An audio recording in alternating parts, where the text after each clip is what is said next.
one last thing about the TPO receptor agonists, and this is my favorite thing about them. I know that in the early trials, there was I think it was really an unexpected clinical finding that when patients stop their drugs, sometimes their response was sustained, even off of a TPO receptor agonist. And I know that now there's prospective work confirming that. So can you talk about or either of you, your experience with that phenomenon and what we think the reason for that is?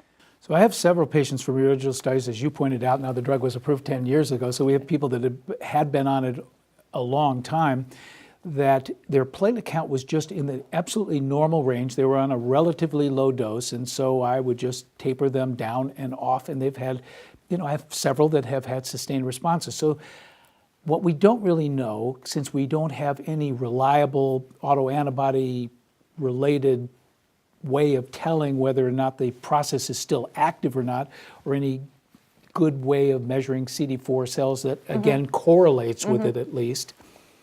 The supposition is that there's been a change in the immune autoreactivity of the patient. Yeah, that immune tolerance has developed. Has been restored. Yeah. Yeah.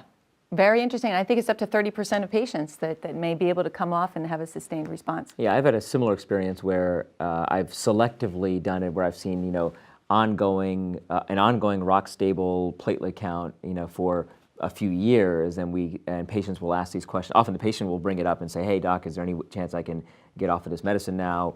Whichever agent they were on, and occasionally we'll see that the benefit is sustained, off of it. As you mentioned, 30%, are the numbers.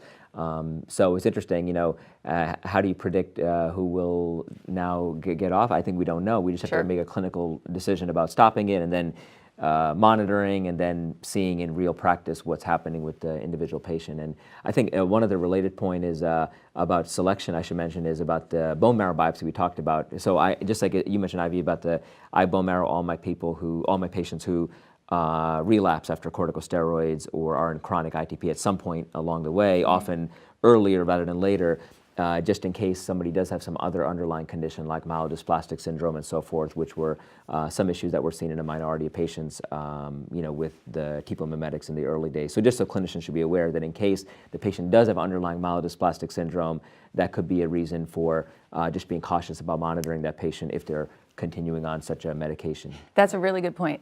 And I picked up a bone marrow lymphoma. Really? In the same way. Yeah.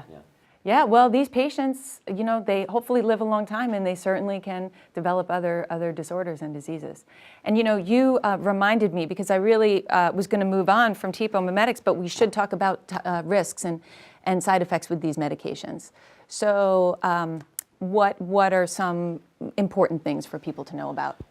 Yeah, I think the side effect profile is different, between the medications. So Ramiprostim, for example, a lot of the symptoms typically patients will complain about are more arthralgias and aches and pains and injection site issues are the more common, complaints the patient will have. On the whole, I feel that they're transient type of symptoms, but these are more of the complaints that patients will complain more about on Ramiprostim.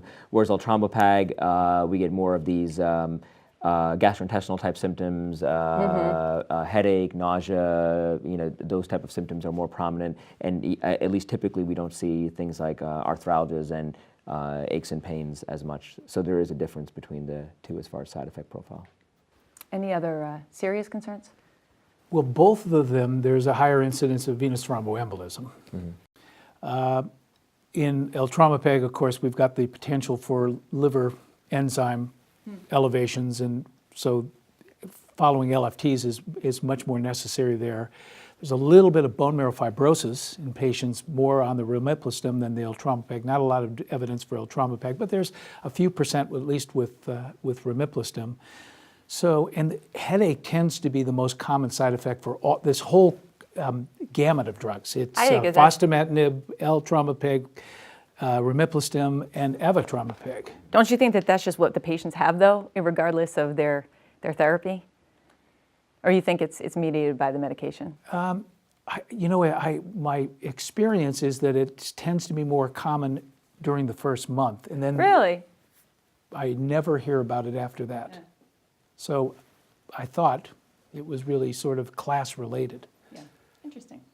Yeah, I think the fibrosis point, just like the myelodysplastic syndrome, is a great point to bring up, because just so it wasn't a huge fraction, but in the patients where it was observed, it's just important to know, and why a bone marrow biopsy may be useful for those patients depending on what's going on with the complete blood count profile and so forth, as was the venous thromboembolism issue for sure. So Yeah, and I have had patients get clots, arterial and venous. yeah, and I think that's all. And so fortunately, we have.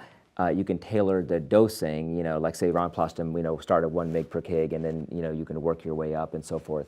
But you do worry about that, and, chronic immune thrombocytopenia or any thrombocytopenia in conjunction with a thrombosis is a bad combination. Yep. So, Yep. so it's one of these things that the patient and clinician has to be aware about. I think most clinicians are aware now, but I have seen it occasionally where somebody develops a blood clot and it seemed to be out of the blue. We see the patient in the hospital, and it's just something that may not be appreciated as much because we may not think about it intuitively because of a thrombocytopenic patient, but it is a consideration, especially in the patient who has like a very hyperacute type of response, on medications. Yes, excellent point. That's true.